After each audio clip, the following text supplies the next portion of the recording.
हुआ क्या कि उस हरकत के दौरान जो वो कर रहे थे, उनका मोबाइल भी साथ था।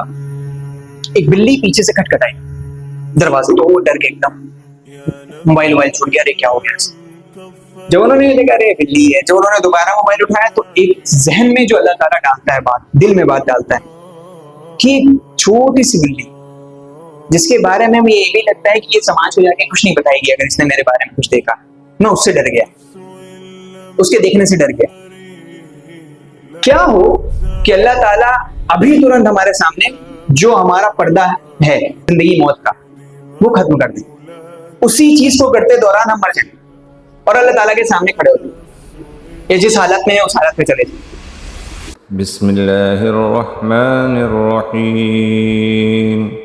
इन्ना आमन्ना बिरब्बिना लियग़फ़िर लना ख़तायाना वमा अक्रहतना अलैहि मिनस्सिह्र वल्लाहु खैरुन व अबक़ा। बिस्मिल्लाहिर्रहमानिर्रहीम। तो हमारा तारुफ तो माशाल्लाह काफी अच्छा दे दिए हो हमारे सदर साहब अल्ताफ भाई। बिना किसी ताखीर के जो हमारा टॉपिक है उसको शुरू करते हैं, और शुरू करने से पहले 2-3 चीजें मैं इस टॉपिक के बारे में बताऊंगा। और एक चीज ये कि क्योंकि ये टॉपिक आपको थोड़ा सा, जब आपने पोस्टर वगैरह देखा होगा या थोड़ा बहुत इत्तला मिली होगी, तो आपको थोड़ा पता चला होगा कि ये टॉपिक हमारे माशरे में ऐसा टॉपिक है जो समझा नहीं जाता कि इसको डिस्कस किया जाए। जो इशू है, ये इशू डायरेक्ट हमारे मेंटल इशू के साथ, मेंटल हेल्थ के साथ कनेक्टेड है। ये जो चीज हमारे समाज में पाई जाती है, इसको हम बहुत ही लाइट, बहुत ही मजाक, बहुत ही हंसी मजाक के साथ अपनी गुफ्तगू में तो शामिल कर लेते हैं, लेकिन असल बात ये होती है कि ये चीज हमारे सीधे सीधे मेंटल हेल्थ पे असर करती है। और ये मेंटल हेल्थ के साथ साथ इन चीजों पे डिफर करता है, इन चीजों पे इफेक्ट करता है कि आप अपनी जिंदगी में कैसे बनेंगे। दूसरी चीज, तीसरी चीज ये कि बहुत सारी ऐसी चीजें होंगी जिनको मैं जानबूझकर इंग्लिश में बोलूंगा। उसका एक तकाजा ये है कि हया के ताल्लुक से हम लोगों को भी अपना एक मयार बनाना है। जब मैं यहाँ आ रहा था तो मुझे बहुत सारे लोगों ने कहा कि अरे ये सब फालतू टॉपिक है, कहाँ इस पर नौजवानों के बीच में डिस्कशन होना चाहिए। ऐसा नहीं, आपको यकीन नहीं होगा कि मुस्लिम माशरे में जो सबसे बड़ी बुराइयां पाई जाती हैं यूथ के बीच में, नौजवानों के बीच में, उनमें सबसे बड़ी बुराई अगर हम देखें तो वो तन्हाई का मामला है, और उस तन्हाई में ये सारी चीजें आती हैं। तो खैर, सेक्सुअलिटी, टेम्पटेशन और यूथ, या टेम्पटेशन, डिजायर्स और यूथ, इसको मैं थोड़ा सा ब्रीफ करता हुआ चलता हूँ। सेक्सुअलिटी को हम बेसिकली बहुत ऐसा वर्ड समझते हैं कि भाई अरे क्या है, हुआ एकदम, है ना। आज के टाइम पे सेक्सुअलिटी का मतलब होता है दो जेंडर्स, थोड़ा सा दो जेंडर्स। पहला कौन सा? मेल, दूसरा वुमेन या फीमेल। तीसरा भी जेंडर होता है क्या? होते तो हैं, हमारे समाज में तो दिखते हैं, रेलवे स्टेशन पे भी दिखेंगे आपको, हमारे समाज पे भी दिखेंगे, फंक्शंस पे भी दिखेंगे। तो गोया कि ये जो जेंडर सेपरेशन है ये ह्यूमन ने खुद की है, 2 से ज्यादा जेंडर। लेकिन नेचर जो है वो नेचर कितने जेंडर्स को प्रेफर करती है? 2 जेंडर्स को। ये चीज क्लियर होने के बाद अब हम लोग आते हैं सीधे कुरान पे, क्योंकि मुसलमान है हम लोग, हैं? आ नहीं रही कुछ है जी? हाँ, तो हम लोगों को कहां से अपना सारा टॉपिक सेंट्रलाइज करना पड़ेगा? कहां से? कुरान से। कुरान में कौन सी ऐसी सूरह है जिसके बारे में आपको ये लगता है कि ये नौजवानों के हिसाब से, नौजवानों के लिए बहुत अच्छी सूरह मानी जाती है? कोई बताए जल्दी जल्दी, है? कौन सी है सूरह? कुछ भी बताइए तो एटलीस्ट। ये ना हो कि हम खाली बोल रहे हैं, आप सुने जी जी जी एकदम सही, ऐसा नहीं।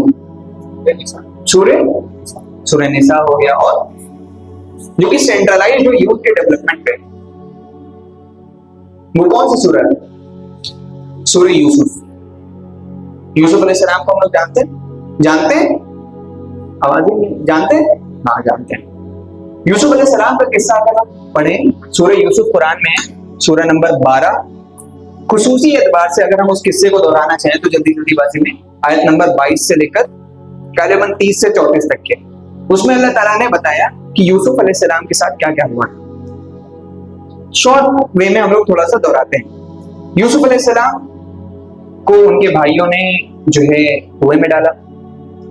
उस कुएं से एक ऐसा काफिला निकल रहा था जिसने उनको उठाकर कहाँ ले आया? इजिप्ट। इजिप्ट को जानते हैं? मिस्र की बाजारों में ले आएगा। किस हैसियत से? किस हैसियत से? बेचने के लिए, गुलाम की नंबरी को। मतलब एक नबी को उठाकर कुएं में डाला गया, फिर उसके बाद उनको बेचने के लिए कहां पे ले जाया गया? मिस्र के बाजारों में बेच दिया गया। जो वहां का मुल्क अजीज था, यहाँ पे कह सकते हैं वाइस प्रेसिडेंट, ऐसे समझे। तो उसने देखा कि यार ये तो गुलाम जैसे दिखते ही नहीं है, इनको खरीद लेते हैं। उनकी औलाद भी नहीं थी, तो उनको उन्होंने खरीद लिया। घर गए, वहीं पे बड़े हुए, थोड़ा बहुत पढ़ाई लिखाई बहुत अच्छा सीखा, उनको मैनेजमेंट बहुत अच्छा आता था, और वो अपकमिंग चीजों के लिए जो प्लानिंग होती है वो बहुत अच्छा जानते थे। हम में से बहुत सारे लोग होते हैं, जैसे यहाँ पे कोई प्रोग्राम हो रहा है, इस प्रोग्राम में एक ऐसा शख्स जरूर होगा जो मैनेजमेंट बहुत अच्छे से जानता होगा। कुर्सी ये लगानी है, एंड टाइम पे माइक बंद हो गया, हो सकता है लाइट चली जाए, बारिश हो रही, तो एंड टाइम पे माइक बंद हो गया तो किस तरह कर क्या कर सकते हैं, इसको मैनेजमेंट बोलते हैं। इसको सोशल मैनेजमेंट भी बोला जाता है। तो बेसिकली आप यूसुफ अलैहिस्सलाम ने बहुत सारी चीजें सीखी वहां पे। आगे बढ़ के जो सूरह नंबर 12 आयत नंबर 22 से 34 तक की जो सेंट्रलाइज किया जाता है चीजों को, वो एक इशू पे किया जाता है कि यूसुफ अलैहिस्सलाम को एक खातून थी। कौन खातून थी वो? कौन? नहीं, नाम एक खातून को मैंने बोला, जुलेखा। वो कौन थी? मुल्क अजीज की, अजीज मुल्क की कौन थी? वाइफ।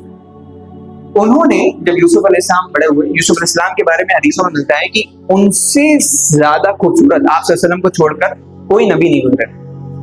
आज जब हम लोग अपनी जिंजी टाइप की बॉडी पे बॉडी बिल्डिंग करते करते और सारा स्किन केयर करते करते, हिमालय का फेस वॉश यूज करते करते समझते हैं कि भाई एकदम हम लोग बहुत मोहल्ले में सबसे अच्छे हैं। थोड़ा इस चीज पे गौर करना चाहिए कि अंबिया में आप सल्लल्लाहु अलैहि वसल्लम से बाद में आप सल्लल्लाहु अलैहि वसल्लम सबसे ज्यादा खूबसूरत, हदीस भी है, लेकिन यूसुफ अलैहिस्सलाम सबसे ज्यादा खूबसूरत पाए जाते हैं। तो जो बीवी थी उनकी नीयत उस पर खराब हुई।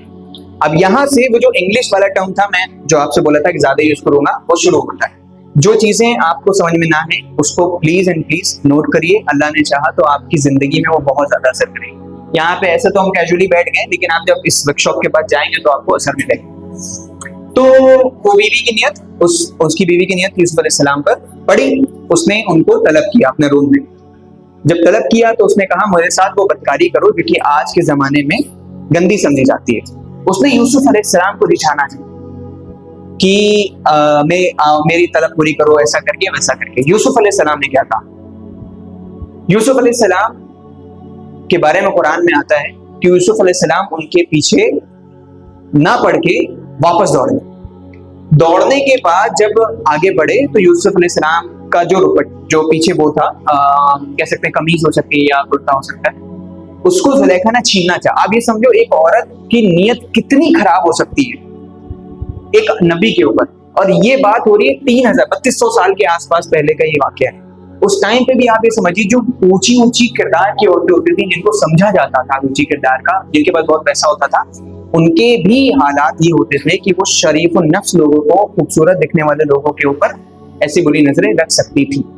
तो उनका कुर्ता खींचा गया, कुर्ता पीछे से फट गया। मुल्क अजीज आता है, उसके बाद कहता है कि उस मुल्क अजीज के से डर के वो औरत कहती है बताओ तुम्हारी औरत के लिए ये कितना बुरा शख्स होगा कि तुम्हारी औरत के ऊपर ऐसा करेगा उसके साथ। तो उनके साथ कोई होता है, वो कहते हैं कि इनका कुर्ता देखो अगर पीछे से फटा है तो उसका मतलब औरत ही गुनहगार है, ऐसे करके। फिर यूसुफ अलैहिस्सलाम जेल में चले जाते हैं। कैसे जाते हैं? उस टाइम पे तो मुल्क अजीज उस औरत को माफ कर देता है, लेकिन समाज में फैल चुका होता है कि भाई मुल्क अजीज की बीवी एक ऐसे गुलाम जैसे शख्स के ऊपर, जिसको उसने खुद पाला था, उसके ऊपर उसकी नीयत खराब हो गई। जब वो आती हैं और औरतें आती हैं, मतलब मुल्क अजीज की बीवी जो होती है और औरतों से बुला के उनसे कहती है कि भाई ये देखो तुम मेरे ऊपर तोहमत लगा रही थी, ये देखो कितना खूबसूरत है। तो अब औरतें भी कहती है यार ये तो आदमी नहीं, ये तो कोई फरिश्ता लगता है। तो वो छुरी से अपने हाथ काट लेती है जलन में। फिर यूसुफ अलैहिस्सलाम जेल में जाते हैं। जेल में बहुत बड़ा किस्सा होता है। फिर उसके बाद वो आके बादशाह के पास जाते हैं। बादशाह के पास जाके उनकी जो टेस्टिमोनी होती है या जो उन्होंने भविष्यवाणियां की होती है अल्लाह के इज़्न से, वो पूरी हो जाती है। बादशाह उनको एक मकाम दे देता है जिससे कि वो खिलाफत करते हैं। फिर अपने वालिद साहब को और बाकी सबको बुलाते हैं। यहाँ पे जिस बात को फोकस करना है वो है जुलेखा। यूसुफ अलैहिस्सलाम नहीं, जुलेखा। यूसुफ अलैहिस्सलाम के टाइम पे जिस कैरेक्टर ने फिजिकली उनको लुभाया कि उनकी नियत उनकी जिंदगी में, उनके अमाल उनकी जिंदगी में खराब हो जाए, वो कौन थी? हाँ, जुलेखा। आज के नौजवान नुमा यूसुफ अलैहिस्सलाम को लुभाने के लिए क्या जुलेखा मौजूद है?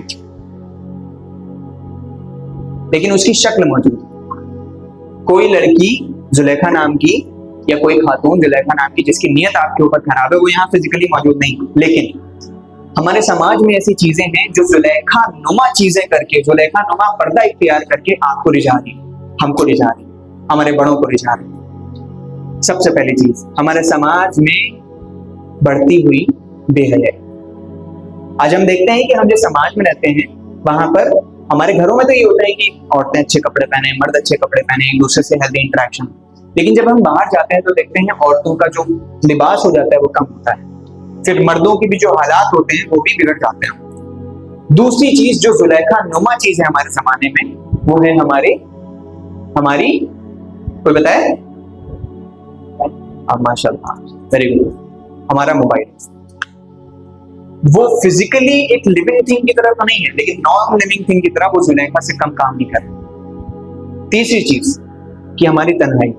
बाज़ औक़ात ऐसा होता है कि इन सब चीजों में गिरफ्त होने से पहले हमारे पास मोबाइल भी नहीं होता, हमारे पास दुनिया भर की चीजें भी नहीं होती, लेकिन हम तन्हाई में पड़कर ऐसे गुनाह कर देते हैं जिसके बाद हमें खुद को एहसास होता है कि यार ये चीजें हमें नहीं करना चाहिए, या अल्लाह ताला इसके ऊपर हटा देगा।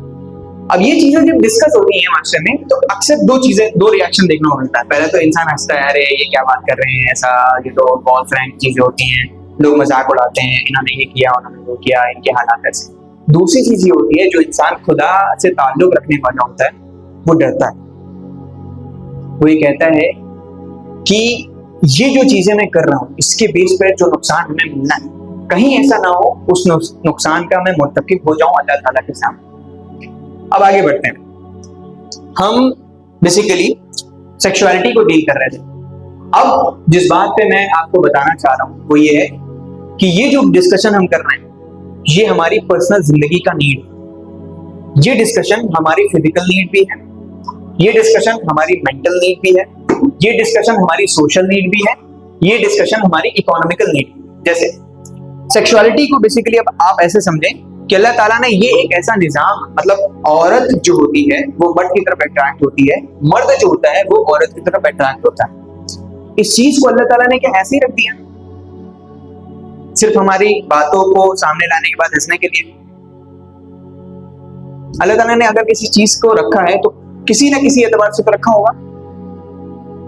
किस लिए? ताकि जो इंसान हमारे बीच में है उनकी नस्लें आगे बढ़े।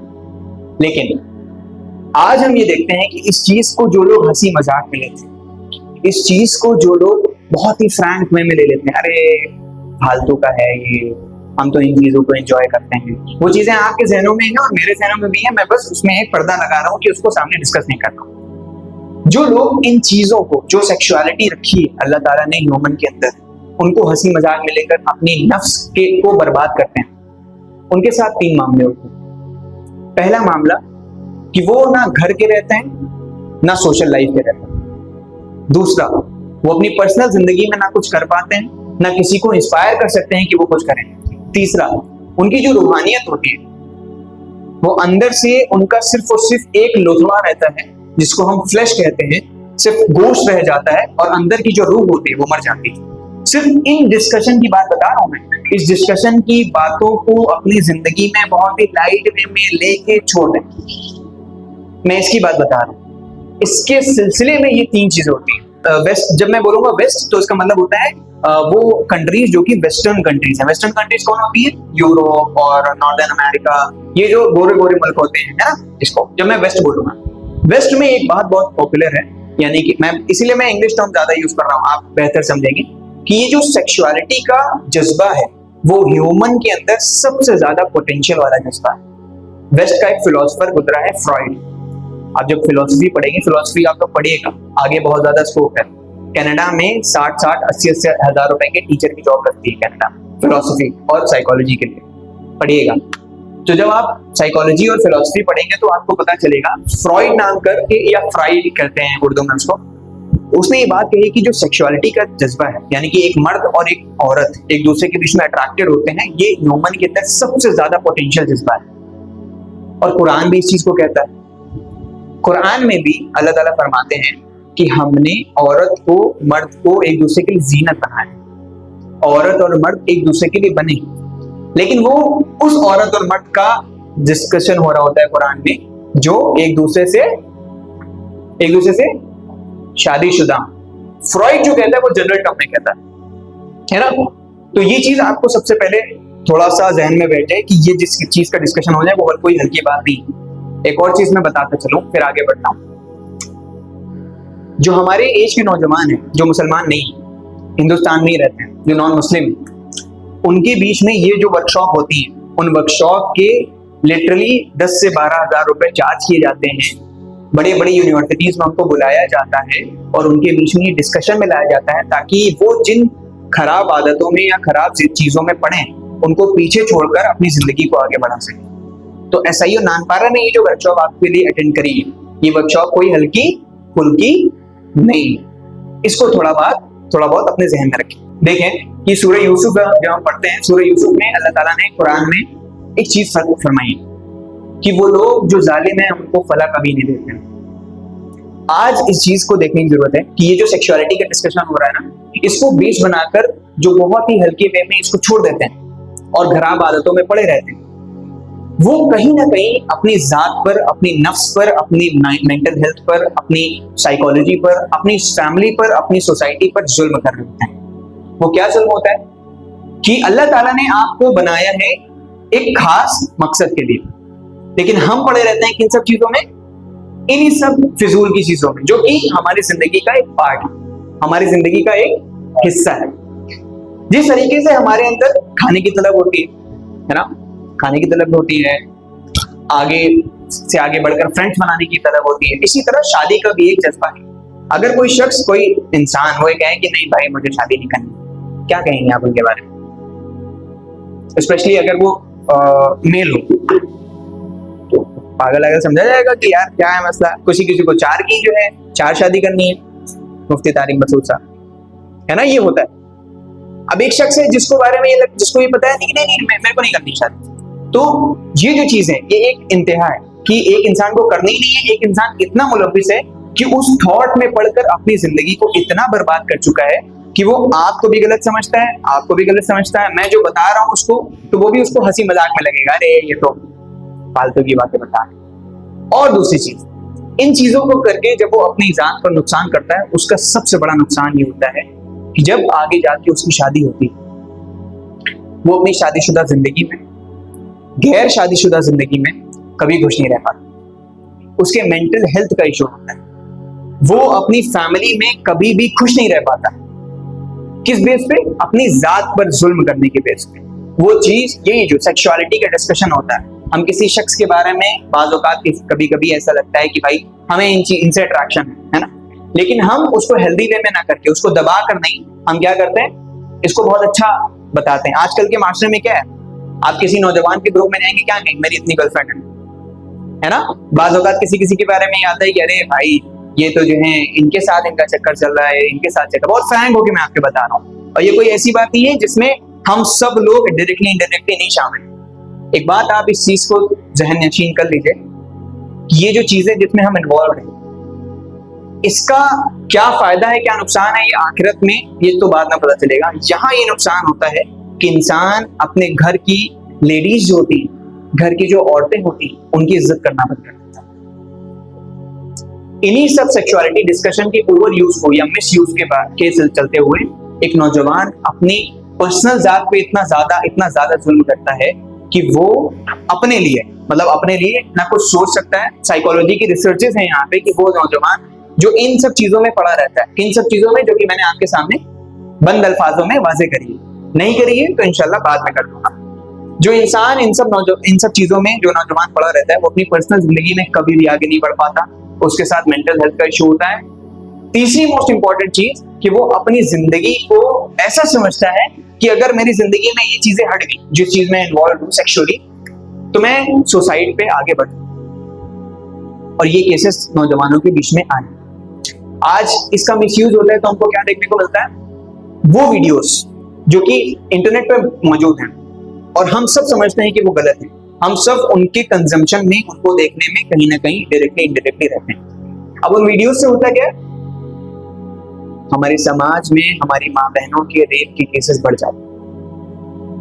आप उन वीडियोस को देख के अपने आप को रोक लेंगे, लेकिन एक ऐसा शख्स जो किसी दीन से जुड़ा नहीं, वो अगर उन वीडियोस को देखता है, यही सेक्सुअलिटी का डिस्कशन है, इसका ब्रॉड लेवल पे मैं लेके जा रहा हूँ, वो आपकी और मेरी माँ बहनों के ताल्लुक से क्या क्या सोचेगा वो हम भी नहीं जानते और वो खुद भी नहीं जानता। वो इतना ज्यादा पोटेंशियल जज्बा होता है उसका। और इसके बाद हमारा क्या हो रहा है, ये जो सेक्सुअलिटी का मिसयूज हो रहा है, ये हमारे बीच में हेल्दी डिस्कशन नहीं हो रहा है। क्या हो रहा है, इंसानों की जो मैरिजेस हैं वो फेल हो रही हैं। अल्लाह ताला ने इंसानों को बनाया इस बना पे कि वो एक दूसरे के साथ बढ़कर आगे नस्लें चलाएं, लेकिन हो क्या रहा है, हम भाई अभी पैसा नहीं है हमारे पास, अभी वालिदैन कहाँ मानेंगे शादी के लिए, अभी तो जिनसे शादी करना है भाई हमें नहीं पता है, हम खुद ना इधर के लोटे हैं ना उधर के लोटे हैं। तो हमारे बीच में शादियों का कल्चर कम हो चुका है, स्पेसिफिकली नौजवानों। अब जब शादियों का कल्चर कम हो रहा है तो हो क्या रहा है, एक ऐसा शख्स जो कि 20 या 22 या 25 की शख्स की उम्र में एक फादर बनता है, वही शख्स 35-40 की उम्र में जाकर फादर बन रहा है। ओवरऑल जब हम दुनिया के पर्सपेक्टिव से देखें तो जो ह्यूमन कंजप्शन और ह्यूमन प्रोडक्शन होना चाहिए था वो उतना नहीं हो पा रहा है। उसके बाद आगे हम जाएं तो वो शख्स जो देर में शादी करता है, बूढ़ापे में शादी करता है, जब वो बूढ़ा होता है तो उसकी औलाद इस काबिल नहीं होती है कि वो उनको फाइनेंशियली तौर पर मदद कर सके। ये डिस्कशन सेक्सुअलिटी का ही कि एक इंसान बहुत हल्के में लेके सारी चीजों को लेके छोड़ छाड़ के शादी भी देर में करता है क्योंकि वो बहुत सारी चीजों में मुलव्वस रहता है। अब आप खुद समझिए, एक शख्स का 35 साल में एक बेबी होता है, एक बच्चा होता है, और वो जब 55 साल का पहुंचता है, 55 साल का होता है, तो उसका वही 40 साल में होने वाला हुआ बेबी वो कितने साल का होगा उस टाइम पे, 55 साल, 15 साल का। अब वो शख्स जिसका बेबी है वो चढ़ नहीं पा रहा है, ही कर रहा है, खास रहा है। अब वो उम्मीद कर रहा है कि वो 15 साल का बच्चा उनको जो है पैसा कमा के दे, उनके आगे से आगे उनके नीड्स को समझे। ये लॉस हो रहा है कि नहीं हो रहा है? ये चीजें हमारे समाज में एग्जिस्ट करती हैं। पर्सनल लेवल पे क्या होता है, आप में से बहुत सारे लोग, इवन मैं भी, कभी कभी फील करते होंगे कि हमारी नमाजों में वो बातें नहीं रहती। कोई है जो कह सकता है कि मैं जब नमाज पढ़ता हूँ तो एकदम मेरे जहन से वो चीज हट जाती है जो मेरे जहन का पार्ट नहीं होना चाहिए? कोई है? कहीं ना कहीं डायरेक्टली इनडायरेक्टली हम लोग उन सब चीजों में इन्वॉल्व। और क्या हो रहा है, यही सेक्सुअलिटी के जज्बे के साथ खेल के कंपनियां आपकी अटेंशन ग्रैब कर रही हैं। आपको पता है ये जो गंदी वीडियोस होती हैं, पॉर्न वीडियोस होती हैं, इन वीडियोस का व्यापार कितना बड़ा है। एक वेबसाइट जो कि बहुत पॉपुलर है, इंडिया में बैंड है, उसका पर मंथ का कैपिटा 16 बिलियन रुपए होता है, और डॉलर 16 बिलियन डॉलर। अगर इसको हम रुपए में कन्वर्ट करें पता नहीं कितना चलेगा, 16 बिलियन इंटू 82 में डॉलर चल रहा है, 80 पता नहीं कितना, इतना पैसा कमा रही है। और आपको क्या मिल रहा है? वही नुकसान जो मैं डिस्कस कर रहा हूँ। सलाउद्दीन अय्यूबी रहमतुल्लाह ने कहा था ना कि एक नौजवान को अगर बर्बाद करना है, किसी कौम को बर्बाद करना है, तो उसके बीच में वो चीजें फैला दो जो कि बेहया से ताल्लुक रखती हैं। अब वो बेहयाई की चीजें बहुत सारी चीजें हो सकती हैं, वो गंदी वीडियोस को प्राइवेट टाइम में देखना भी हो सकता है, गंदी हरकतें भी हो सकती हैं, और अपने ताल्लुक से अपने आप को कुछ न समझना भी हो सकता है। और हमारे समाज में जो चीजें दिखती हैं, जब आप मुंबई, दिल्ली, लखनऊ ये सब जगह जाएंगे तो आपको देखने को मिलेगा जो लिबास इंसानों के होने चाहिए थे वो उतने नहीं। जैसे जैसे शहर आगे बढ़ रहे हैं, पैसा कमा रहे हैं, नई नई बिल्डिंगें बन रही हैं, वहां पर लोगों का लिबास और घटता जा रहा है, इसीलिए वहां पर रेप केसेस बढ़ रहे हैं। अब कल को हम वहां पर अगर शिफ्ट होते हैं, हमारी माँ बहनें अगर किसी सामान के लिए निकलती हैं लेने के, और अगर कोई शख्स उनके ऊपर ऐसा आगे आके उनके साथ एग्रेशन का मामला करता है, हम किसको दोष देंगे? पहले तो शख्स को पकड़ेंगे, मारो पीटो, ऐसा ये क्यों वैसा क्या, लेकिन इसका रूट कॉज क्या है? यही चीज है कि नौजवान बचपन में इसका सही मतलब नहीं समझा, उसके लिए ये सब चीजें बहुत हंसने का, उसके लिए बहुत सारा मतलब सारी चीजें डिस्कशन का पार्ट नहीं होती, और इसलिए वो धीरे धीरे इन चीजों को गलत समझता जा रहा हूँ। उसके बाद जब वो बड़ा होता है उसको समझ ही नहीं होती कि भाई हमें क्या करना है क्या नहीं करना है। तो इस चीज को थोड़ा सा जहन में रखें कि इन चीजों के बिना पे क्या से क्या हो रहा है। सोशल मीडिया एक बहुत बड़ा किरदार निभाता है, हमारी रील्स इस काबिल होती है कि हमें इस तरह शेड्यूल कर दें कि हम अपनी तन्हाई को बर्बाद कर सकें। उसके बाद जो डिलेड मैरिजेस हो रही, शादियों का देर में होना एक बहुत बड़ी हमारे समाज की कहीं ना कहीं फेलियर है कि हम एक चीज को फील कर रहे हैं बट उसको लीगली यूटिलाइज नहीं कर सकते हैं। आप खुद देखें कि हमारे समाज में कितना ऐसा कल्चर है कि एक नौजवान जो कि अभी नौजवान हुआ है उसके पेरेंट्स खुद से आके शादी करा सके नहीं। इससे हो क्या रहा है, वो नौजवान जब आगे जाकर गलत चीजों में, गलत हरकतों में शामिल होता है, इसका गुनाह अल्टीमेटली किसको जाता है? पेरेंट्स। तो आप जब पेरेंट्स बनेंगे तो आपकी क्या प्रायोरिटी होगी? सबसे पहले आप कहेंगे पहले मेरी शादी हो जाए फिर हम उनकी शादी करें, लेकिन प्रायोरिटी ये होनी चाहिए कि हम उनकी शादी के लिए सोचें। नहीं सोचेंगे तो नाउज़ुबिल्लाह, अगर वो बुरी हरकतों में पड़ते हैं तो अल्टीमेटली गुनाह आपके पास है।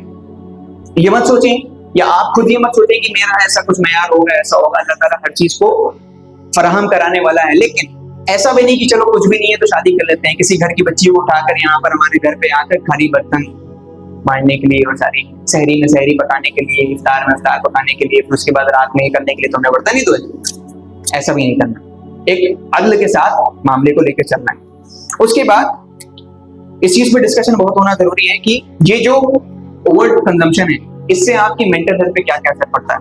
आपको पता है अमेरिका में 1 लाख से ज्यादा ऐसी बच्चियां पाई जाती हैं जो कि पैसे लेकर किसी की सेक्सुअल नीड को पूरा करती हैं, और उनसे जब पूछा जाता है कि भाई ऐसा आप काम क्यों करती हैं, तो कहते हैं कि हमारे साथ बचपन में कोई भी वाज़ेह तौर पर चीजें क्लियर नहीं हुई थी और किसी शख्स ने आकर हमारे साथ गलत बर्ताव किया, सेक्सुअली उनके साथ ऐसी गंदी हरकतें की कि उनके जहन पर इतना बुरा असर पड़ा कि अब वो मजबूर हैं कि माश का यानी कि पैसा कमाने के लिए वो उन सब चीजों को इख्तियार करें। अब आप ये सोचिए कि हमारे समाज में जो ऐसे लोग पाए जाते हैं, पहला दोष किसको देना चाहिए? उनके इस नीड का या उनके इस काम का?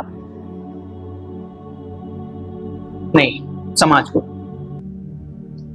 हमने उनके लिए बेहतर मौके क्यों नहीं पैदा किए कि वो भी कमा सके? एक ऐसा शख्स जो जब मैंने बोला स्टेशन पे पाए जाते हैं ऐसे लोग, आप लोगों को हंसी आई होगी, लेकिन क्या कभी हमारे समाज में ऐसे लोगों के लिए, ऐसे लोगों की जहन को सही करने के लिए कुछ प्रोग्राम हुए? हम उनको देख के बहुत हंसते हैं, अरे ये ऐसा है वैसा, उनके दुनिया भर के नाम रखे। क्या वो अल्लाह की मखलूक नहीं? उनको बचपन में किसी शख्स ने भी ये नहीं बताया होता कि तुम नॉर्मल, बस तुम्हारे साथ थोड़ा बहुत है, उसको रिजॉल्व करना। जब वो चीजें रिजिड मेंटालिटी बन जाती, जब हमारे घर का बच्चा, अगर कोई अल्लाह ना करे अगर ऐसी नौयत के साथ कोई बच्चा होता है, हम उसको ऐसे छोड़ देते हैं, मरो जाके, तुम तो हमारे खानदान का नाम बर्बाद करोगे। जब वो आगे जाके दुनिया भर की चीजों में मुलव्विस होता है तो हम कहते हैं देखो कैसा इंसान। क्या हमारी जिम्मेदारी नहीं थी कि उसको बचपन में जिस तरीके से आप जिस एज में हो उसको सेक्सुअली अच्छी बातें बताई जाए, उसको ये बताया जाए कि ये जो दुनिया भर की चीजें होती है, जैसे हम लोग अभी बड़े हो रहे हैं, बड़े होने के साथ साथ होता क्या है, हमारे अंडर आर्म्स में थोड़े थोड़े हेयर आने लगते हैं, बाल आने लगते हैं। जो इंसान स्कूल से नहीं जुड़ा है उसको तो ये बड़ा अजीब सा लगता है, यार ये क्या हुआ। ऐसे ऐसे केसेस मौजूद हैं कि इन चीजों के बिना पर लोगों ने सुसाइड कर लिया कि मैं एबनॉर्मल हूं, ये क्या हो रहा है मेरे साथ। जब हमारे सामने ये डिस्कशन नहीं होगा, ये चीजें नॉर्मल, मसलन एक लड़के का एक लड़की के लिए अट्रैक्शन होना नॉर्मल सी बात है, अगर वो अट्रैक्शन तक के, और उसकी शरई हुदूद ये है कि वो उस चीज पे अपने आप को जुर्म समझकर तुरंत कमजोर समझे। और अगर कोई शख्स इस एज में है कि किसी को पसंद करता है, वो अपने पेरेंट्स के जरिए से तुरंत उसके साथ या उनके साथ ऐसा रिलेशन का मामला करे और शादी करे। लेकिन होता क्या है, इसके बिना पे, इसके उल्टा होने पे रिलेशनशिप का कल्चर शुरू होता है, गर्लफ्रेंड बॉयफ्रेंड का कल्चर शुरू होता है। फिर होता क्या है, 2 साल 1.5 साल वो लड़के लड़कियां आपस में कनेक्टेड रहती, और फिर आगे हम लोग कोशिश करते हैं कि हम शादी करें। शादी करने पे होता क्या है कि आपने शादी के बाद जो चीजें करनी होती हैं, एक दूसरे के मोहब्बत और एक दूसरे का गलत पहलू जो देखना होता है, वो आपने 1.5 साल पहले ही देख लिया। अब उसके अंदर ना आपके अंदर कुछ क्रिएटिविटी बची नहीं। अब हम क्या करते हैं, हाँ आज रात में टमाटर की सब्जी नहीं बननी चाहिए वरना मेरा मूड खराब हो जाएगा। इस चीज को भी देखने की जरूरत है। क्या आपको कभी ऐसा लगा कि हमारा जो हम सामने से देखते हैं, अब्दुल लारेब साहब मेरा नाम है, एकदम स्काई ब्लू कुर्ता पहन के आया हूँ, टोपी लगाया हूँ, फेस वॉश से मुंह धुला, जो मैं सामने दिख रहा हूँ आपको, क्या आपने कभी ये सोचा है कि ये जो सामने शख्स दिख रहा है ये अंदर से भी वैसे ही होगा, उतना ही नीट एंड क्लीन होगा, उतना ही अच्छाई के साथ बोलता होगा, उतना ही अच्छाई के साथ अपने आप को ट्रीट करता होगा जब वो प्राइवेसी में रहेगा, जब उसके आसपास कोई नहीं। एक और चीज वाकया जिक्र करूंगा मैं, वो ये कि एक साहब थे, वो अपनी पर्सनल जिंदगी में जब अपना सब लोग सो चुके थे तो एक कमरे में कुछ ऐसी हरकतों में इन्वॉल्व थे जो कि हम आपके सामने नहीं बता सकते, ना आप उसको हमें बता सकते हैं, हम लोग सिर्फ जहनों में सोच सकते हैं। जो बुरी से बुरी हरकत सोच सकते हैं वो सोचिए आप। हुआ क्या कि उस हरकत के दौरान जो वो कर रहे थे उनका मोबाइल भी साथ था। एक बिल्ली पीछे से खटखटाई दरवाजे, तो वो डर के एकदम मोबाइल छोड़ दिया, अरे क्या हो गया ऐसा। जब उन्होंने देखा अरे बिल्ली है, जब उन्होंने दोबारा मोबाइल उठाया तो एक जहन में जो अल्लाह ताला डालता है बात, दिल में बात डालता है कि छोटी सी बिल्ली जिसके बारे में मुझे ये भी लगता है कि ये समाज को जाके कुछ नहीं बताएगी अगर इसने मेरे बारे में कुछ देखा, मैं उससे डर गया, उसके देखने से डर गया। क्या हो कि अल्लाह ताला अभी तुरंत हमारे सामने जो हमारा पर्दा है जिंदगी मौत का वो खत्म कर दे, उसी चीज को करते दौरान हम मर जाए और अल्लाह ताला के सामने खड़े हो जाए, ये जिस हालत में है उस हालत में चले जाए। तो वो है कि उस शख्स को ये एहसास हुआ कि एक बिल्ली से हम डर गए, लेकिन उस ताकत से नहीं डरे जो हमें दुनिया भर की ताकतों के साथ देख रहा था। या उन पेरेंट्स के बारे में हमें नहीं सोचा, वो पेरेंट्स जिन्होंने हमें छोटे से लेकर बड़ा किया, उनकी भी कुछ उम्मीदें हैं हम लोगों से। उनकी उम्मीदें हमारे हमसे ये है कि हम गंदी चीजों में पड़ा रहे, या उनकी उम्मीदें हमारे साथ ये है कि जिनके वालिद साहब मजदूरी करते हैं, जिनके वालिद साहब का ये हालात है कि वो सही से नहीं कमा पा रहे, उनका बच्चा घोड़े जैसी हालात में आकर उनके लिए कुछ ना कर सके, ये है उनकी उम्मीदें नहीं। तो खैर सॉल्यूशंस पे आते हैं। ये जो चीजें हमारे समाज में हैं इनको आप और डिटेल में पढ़ सकते हैं। जो चीजें आपको समझ में नहीं आई है घर पे जाके एक जगह नोट करिए और तन्हाई में अल्लाह ताला के साथ, अल्लाह ताला की पनाह के साथ, शैतान की सारी गलतियों से अल्लाह ताला के प्रोटेक्शन के साथ इन चीजों को सोचें, गौर फिक्र करें। सॉल्यूशंस क्या हो सकते हैं? आप रिलीजियस बने, आप अपने आप के बारे में ये तसव्वुर करें कि अभी आप थोड़ा सा एक ऐसे शख्स होते हैं जिनको दीन इनका कुछ नहीं पता, अरे नमाज होती होगी, मगरिब की नमाज क्या होता है, ऐसे लोग हैं, मुसलमान कहलाते हैं। ऐसे ऐसे लोग हैं जो असर की नमाज के टाइम पर ठीक है पढ़ेंगे, पढ़ लेंगे, अभी तो बहुत जिंदगी है। तो आप अपने आप को उस सांचे में ढाल के देखें, क्या आपको ऐसा लगेगा कि आप अभी बेहतर हालात में हैं कि नहीं उस शख्स से? तो अभी और बेहतर होने की जरूरत है। कहा यह जाता है जो रिलीजियस सोसाइटी होती है वो सेक्सुअली मोरल सोसाइटी होती है, यानी कि उनके बीच में जो रिलीजियस यानी कि जो दीन और धर्म को मानने वाली, चाहे वो किसी भी धर्म को मानती हो, उनके बीच में ये जो चीजें होती है वो गंदी समझी जाती है। किसी मर्द का किसी औरत के साथ ऐसे खुलेआम बिना शादी के घूमना गलत समझा जाता है, एथिकली गलत समझा जाता है। लेकिन जो इनरिलीजियस सोसाइटी होती है जैसे यूरोप हो गया, जो एथीस्ट होते हैं, उनके बीच में ये सब चीजें कॉमन है उनका, और ये कॉमन होने की सबसे बड़ी जो असर आज हमें देखने को मिलता है उनकी सोसाइटी में कि वो जानवरों से भी अपनी जरूरतों को पूरा करना इट्स ओके समझते। अरे भाई हमारी जरूरत है, हम उनसे पूरी करते हैं। खुद को जानवर जैसे हरकतें करने में उनको कोई दिक्कत नहीं होती, ओ इट्स ओके, मैं तो ठीक। जो इररिलीजियस सोसाइटी होती जिनके बीच में दीन और धर्म का कोई हिस्सा नहीं होता, लोगों के बीच में जब आप बोलना सीखेंगे तो अपने स्टैंड को आगे रख सकेंगे। अभी मैं आपको ऐसे ही पकड़ के क्या बोलो एकदम चुप, आप चुप रहेंगे तो आपके साथ जुल्म हो रहा है, या आप देखेंगे तो, लेकिन आप बता नहीं पाएंगे कि आपके साथ जुल्म हो रहा है। इसी तरह जब आपसे कोई पूछे तो तेज बुलंद आवाज में बोले। फिर आप रिलीजियस बने, थोड़ा दीन और इस ताल्लुक से और ज्यादा देखें। न जाने कितने ऐसे पॉडकास्ट अवेलेबल हैं यूट्यूब पर, ऐसी वेब सीरीज अवेलेबल हैं जिनको देखकर आप अपनी तन्हाइयों को पार कर सकते हैं, अपने आप को और अपलिफ्ट कर सकते हैं, ताकि हर वो नौजवान आपसे मुतासिर हो जो आपके मोहल्ले में रहता है और आपको देखता है कि ये शख्स सुबह फजर के लिए जा रहा है, बिजनेस में भी अच्छा है, स्टडीज में भी अच्छा है, बोलने में भी अच्छा है, वालिदैन की भी खिदमत करता है, और नौजवानों के ताल्लुक से उसका जो एक रवैया है वो सबसे ज्यादा आइडियल। पहली चीज। दूसरी चीज ये है कि हम इन बातों को आम करें, जो बातें हमारे बीच में इतना टैबू बनी हुई है, टैबू बोलते हैं ना इंग्लिश में उसको, टैबू, कि वो बातें डिस्कशन का पार्ट नहीं हो पाती, इनको थोड़ा सा आम करें। आम ऐसा नहीं कि ये ऐसा होता है वैसा नहीं। कोविड आया, आपको कैसे पता चला? मीडिया ने आपको बताया, तब आप बचे थोड़ा। जो इंसान इन सब चीजों में है उसको जब तक कि इन बातों को पहुंचाया नहीं जाएगा, उसको कैसे पता चलेगा हमें इन सब बातों से बचना है। तो इन चीजों को हमारे जो निजी हल्के होते हैं, आपका अलग दोस्त सर्कल होगा, हमारा अलग होगा, इनका अलग होगा, हमारे बड़े जो हैं उनका अलग होगा, उनकी जरूरत ये है कि इन बातों को उन तक के पहुंचाएं, ताकि अगर आपके जरिए से उस शख्स के तक के कोई अच्छी बात पहुंच गई है, हो सकता है अल्लाह ताला आपके गुनाहों को पीछे रख के इस बात को आगे करें, पसंद करें। तीसरी चीज, शादी करें। हालांकि मेरी नहीं हुई अभी, उम्मीद है इंशाल्लाह हो जाएगी, लेकिन आप भी इस उम्मीद के साथ काम करें कि आपको एक हलाल तरीके से, एक अच्छे वे में, एक वेल अप्रोच तरीके से शादी करनी है। और शादी नहीं करेंगे तो वही मसले होंगे जो आपके साथ हैं या हमारे साथ हैं। नॉन मुस्लिम सोसाइटीज में पता है आपको क्या होता है? इन सब चीजों में वो जो लोग पड़े रहते हैं, शादी के बाद ये उनके साथ अफेयर होती है। वो एक शख्स के साथ कभी भी वफादारी नहीं करते, वो क्या करते हैं? 10 लोगों के साथ सेक्सुअल रिलेशनशिप बनाते हैं, फिजिकल रिलेशनशिप बनाते हैं, फिर भी उनके साथ ये मामला रहता है कि उनकी सेटिस्फैक्शन नहीं होती। ये जानवरों वाला तो काम है, ये इंसानों वाला काम है। आप जब शादी कर रहे हो तो इस चीज का ख्याल रखें कि जो मैरिजेस होती हैं वो या तो लव मैरिजेस होती हैं या अरेंज मैरिजेस होती हैं। पसंद किसको किया जाता है? हाँ, अरेंज मैरिज। असल मसला ये होता है कि पसंद और नापसंद की कोई बात ही नहीं। ये बात थोड़ी कंट्रोवर्शियल है, लेकिन मैं फिर भी कहूंगा कि जो शादी होनी चाहिए वो पर्पसफुल होना चाहिए। एक अरेंज मैरिज जिस शादी के साथ कोई पर्पस नहीं है दीन का, वो क्या आपके नजर में, हमारी नजर में अच्छा समझा जाएगा? कोई पर्पस नहीं। लेकिन कोई शख्स जो किसी से मोहब्बत करता है, हलाल तरीके से तहज्जुद में उठ के उसके लिए दुआएं मांगकर अपने वालिदैन से अप्रोच करके उसके घर पर पैगाम पहुंचाता है, शादी हो जाती है, लेकिन इस पर्पस के साथ कि मेरी औलादे और मैं खुद इनके साथ मिलकर दीन का हर वो काम करूंगा जो हमारे नौजवानों के साथ अच्छा हो सके, तो ये पर्पसफुल मैरिज अच्छी समझेंगे नहीं। और ये दोनों तरफ से, लव मैरिज भी बेकार होती है, अरेंज मैरिजेस भी बेकार होती है, लेकिन अच्छी वो होती है जो पर्पसफुल होती है। फिर आप ये समझे, इब्न अल कय्यम करके बहुत बड़े स्कॉलर गुजरे हैं, उन्होंने अपनी एक किताब है, 50 पॉइंट उन्होंने दे रखे, उसमें एक चीज लिखा है कि शैतान को अपना दुश्मन माने।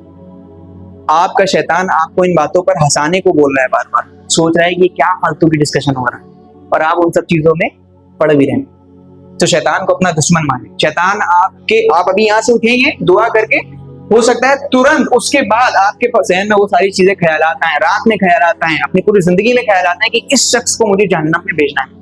अब आपको ये समझना है कि वो दुश्मन से आपको हारना है या जीतना है। जो चीजें इस्लाम में बताई गई है, आखिरी बात, वो रोजा रखें, अपनी शहवात का रोजा रखें, अपनी जिंदगी का रोजा रखें। चाहे वो मोबाइल हो तो मोबाइल का भी रोजा रखें। मोबाइल पे बात आनी थी, बहुत बात उस पर कर सकता था, फिर कभी इंशाल्लाह।